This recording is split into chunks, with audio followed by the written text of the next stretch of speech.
বর্তমান বিশ্বে এমন কয়েকটি দেশ রয়েছে যেখানে আপনি বাংলাদেশের 1000 টাকার বিনিময়ে প্রায় 2 থেকে 3 লক্ষ টাকা পাবেন এবং এই সব দেশে ভ্রমণ করলে আপনি রাতারাতি কোটিপতি হয়ে যাবেন, কারণ এই সব দেশের মুদ্রার মান বাংলাদেশের থেকেও অনেক কম। যেমন একসময় জিম্বাবুয়ে দেশটিতে মানুষ সামান্য সবজি কিনতে গেলেও ব্যাগ ভর্তি টাকা নিয়ে যেত।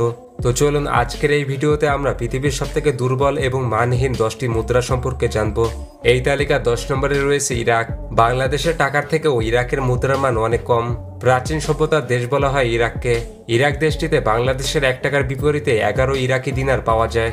যুদ্ধবিধ্বস্ত ইরাকে পর্যটন শিল্প তেমন একটা ভালো না চললেও দেশটিতে পর্যটকদের জন্য অনেক আকর্ষণীয় জায়গা রয়েছে। বিশ্ব ঐতিহ্যের অনেক কিছু রয়েছে এই দেশটিতে এবং এই দেশটিতে 7000 বছর পুরনো সংস্কৃতির সন্ধান পাওয়া গেছে। ইরাক দেশটিকে যদি ভালোমতো পরিচালনা করা হয় তাহলে ভবিষ্যতে এটি উন্নত দেশ হতে পারে। এরপর 9 নম্বরে রয়েছে বুরুন্ডি। বাংলাদেশের থেকেও বুরুন্ডির মুদ্রার মান অনেক কম।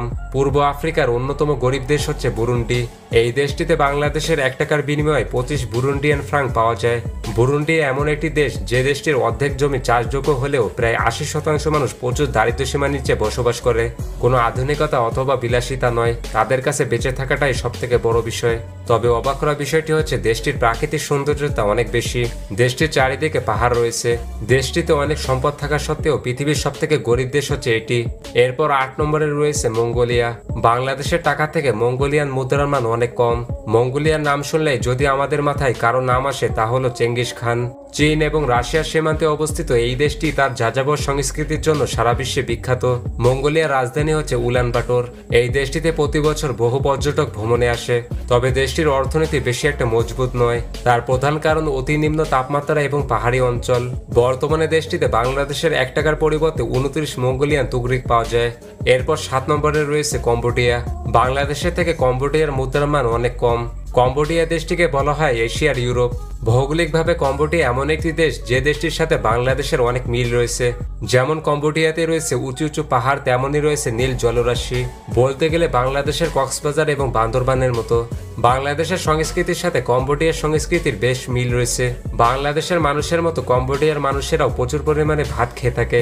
তাদের প্রধান খাদ্য হচ্ছে ভাত, তবে তারা অর্থনৈতিকভাবে বাংলাদেশের থেকে অনেক পিছিয়ে রয়েছে।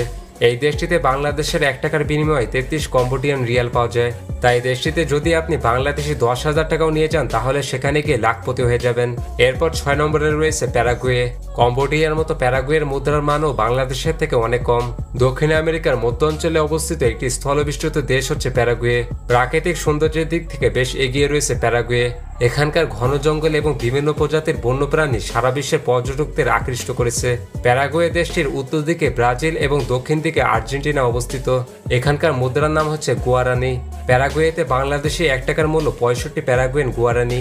অর্থাৎ প্যারাগুয়েতে বাংলাদেশে 10,000 টাকা নিয়ে গেলে 6.5 লক্ষ প্যারাগুয়েন মুদ্রা পাওয়া যাবে। এরপর 5 নম্বরে রয়েছে উজবেকিস্তান। বাংলাদেশের টাকা থেকে এই দেশটির টাকার মান অনেক কম এবং এই দেশটিতে গেলে আপনি মনে করতে পারবেন যে আপনি একজন ধনী মানুষ। এই দেশটিতে বাংলাদেশি 1 টাকার বিনিময়ে আপনি 106 টাকা পাবেন। মধ্য এশিয়ার অন্যতম সেরা প্রজাতান্ত্রিক দেশ হচ্ছে এটি। সেখানে বাংলাদেশি 1 টাকার পরিমাণ স্থানীয় 106 টাকা হলে আপনি যদি বাংলাদেশি 10,000 টাকা নিয়ে যান তাহলে আপনি সেখানে ধনী লোক।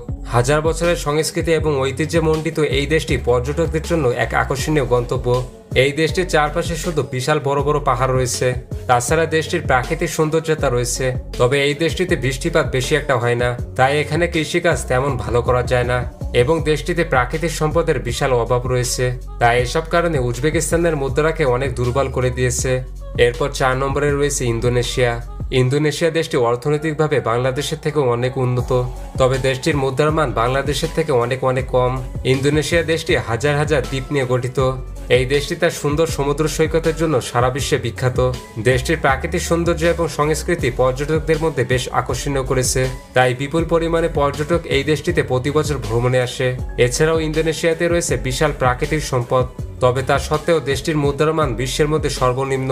ইন্দোনেশিয়াতে বাংলাদেশি 1 টাকার পরিমাণ 133 ইন্দোনেশিয়ান রুপিয়া। এরপর 3 নম্বরে রয়েছে ভিয়েতনাম। বাংলাদেশের টাকা থেকেও ভিয়েতনামের টাকার মান অনেক কম। দক্ষিণ পূর্ব এশিয়ার একটি দেশ হচ্ছে ভিয়েতনাম। দেশটিতে বাংলাদেশের 1 টাকার পরিবর্তে পাওয়া যাবে প্রায় 214 ভিয়েতনাম ডং, যদিও তারা তাদের মুদ্রার মান ক্রমশই উন্নয়ন করছে। এদিকে বাংলাদেশে কমছে টাকার মান। একসময় এমন ছিল যখন বাংলাদেশে 1 টাকায় 300 ভিয়েতনাম ডং পাওয়া যেত। তবে এখন 1 টাকা 214 ভিয়েতনাম ডংয়ে পাওয়া যাচ্ছে। তো এরপর 2 নম্বরে রয়েছে ইরান। বর্তমানে বাংলাদেশের টাকার মূল্য ইরানের মুদ্রা থেকে অনেক বেশি। মধ্যপ্রাচ্যের আঞ্চলিক রাজনীতিতে প্রভাবশালী একটি দেশ হচ্ছে ইরান। তবে অবাক করা বিষয়টি হচ্ছে ইরানে বাংলাদেশের 1 টাকার বিনিময়ে আপনি 346 ইরানি রিয়াল পাবেন। বুঝতেই পারছেন কোথায় 1 টাকা আর কোথায় 346 রিয়াল। পারস্য উপসাগরের তীরে অবস্থিত ইরান বিশ্বের সবথেকে পার্বত্যময় দেশগুলোর মধ্যে ইরান রয়েছে অন্যতম স্থানে। পৃথিবীর সবথেকে বড় বড় পাহাড় এই ইরান দেশটিতে রয়েছে। তাছাড়া দেশটিতে প্রাকৃতিক সম্পদ হিসেবে রয়েছে খনিজ তেল এবং প্রাকৃতিক গ্যাস। ইরানের অর্থনীতির মূল চালিকা শক্তি হচ্ছে তাদের তেল রপ্তানি। 2018 সালে প্রেসিডেন্ট ডোনাল্ড ট্রাম্প যুক্তরাষ্ট্রের নিষেধাজ্ঞা পূরণবহল করায় ইরানে তেল রপ্তানি ও অন্যান্য বিষয় প্রবেশ করা সীমিত করে দেয়, যার কারণে ইরানের অর্থনীতি বেশ ক্ষতিগ্রস্ত হয়ে পড়েছে। এরপর 1 নম্বরে রয়েছে লেবানন। লেবাননের মুদ্রা মূল্য বাংলাদেশের থেকে অনেকটা কম। লেবানন দেশটি একটি ঐতিহ্যবাহী দেশ, তবে দেশটির মুদ্রার মান পৃথিবীর মধ্যে সবথেকে কম। দেশটিতে বাংলাদেশের 1 টাকার বিনিময়ে প্রায় 735 লেবানিজ পাউন্ড পাওয়া যাবে। অর্থাৎ আপনি যদি লেবাননে মাত্র 1000 টাকা নিয়ে যান তাহলে তা হবে 7,35,000 লেবানিজ পাউন্ডের সমান। 2019 সালে লেবাননের ফরেন রিজার্ভ ছিল 33 বিলিয়ন মার্কিন ডলার। কিন্তু করোনা প্যান্ডামিক এবং ইসরায়েলের সাথে দফায় দফায় সংঘাতের কারণে বর্তমানে দেশটির ফরেন রিজার্ভ মাত্র 11 বিলিয়ন মার্কিন ডলার। গত 2 থেকে 3 বছরে লেবাননের পাউন্ড প্রায় 90% ক্রয় ক্ষমতা হারিয়েছে। অর্থাৎ লেবাননে 5 বছর আগে একটি চকলেটের দাম ছিল 5 পাউন্ড, বর্তমানে সেই চকলেটের দাম 300 পাউন্ড। এবং এত অল্প সময়ে খাদ্য সামগ্রীর দাম প্রায় 50 থেকে 60 গুণ বৃদ্ধি পেয়েছে। তো এই ছিল পৃথিবীর সবথেকে দুর্বল 10টি মুদ্রা। এবং আপনি যদি 2025 কোরবানির সবথেকে বড় কয়েকটি গরু সম্পর্কে জানতে চান তাহলে পাশের ভিডিওটি ক্লিক করুন।